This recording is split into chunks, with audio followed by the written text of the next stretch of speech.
দেবে কিনা? আচ্ছা বলেন তো, কোনো ছোট বাচ্চা যখন 14 বছর বয়স হয়, তো আগের হাত পাও এগুলা খুললেই তো নতুন হাত পাও লাগায়, ঠিক? কোন মানুষের বয়স যখন 60 হয়, তো তখন যৌবনকালের শক্তিশালী মজবুত হাত এগুলা খুইলা এরপরে বুড়ার থুতুরা হাত পাও আটটা লাগায় নাকি? একই দেহে এই আগের হাত পাওই, ওইটার মধ্যে একবার ছোট্টবেলার দুর্বলতা, একবার যৌবনকালের শক্তি, আরেকবার বৃদ্ধকালের দুর্বলতা, তিনটাই এই পরিবর্তন করছে কে? একই অঙ্গে, একই হাতে, একই পায়ে, একই শরীরে। কি আশ্চর্য বিষয়, কি অবাক করা বিষয় যে এটাই সেই শরীর, এটাই সেই হাত যেটা ছোট্টবেলায় ছিল দুর্বল, যৌবনকালে ছিল সবল, বৃদ্ধকালে আবার হয়ে গেল দুর্বল।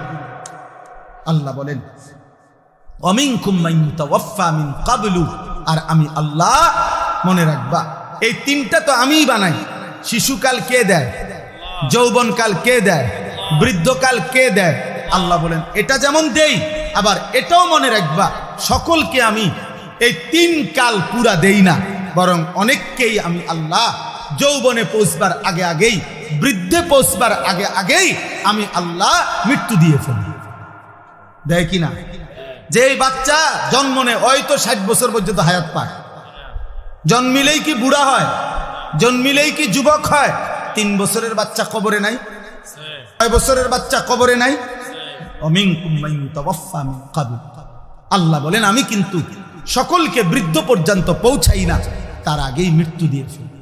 তাইলে এখানেও তুমি ভাবো যে তুমি আগামীর ঘন্টা, আগামীর মিনিট, আগামীর সপ্তাহ, আগামীর বছর বাঁচবা তার কোনো নিশ্চয়তা নাই বান্দা।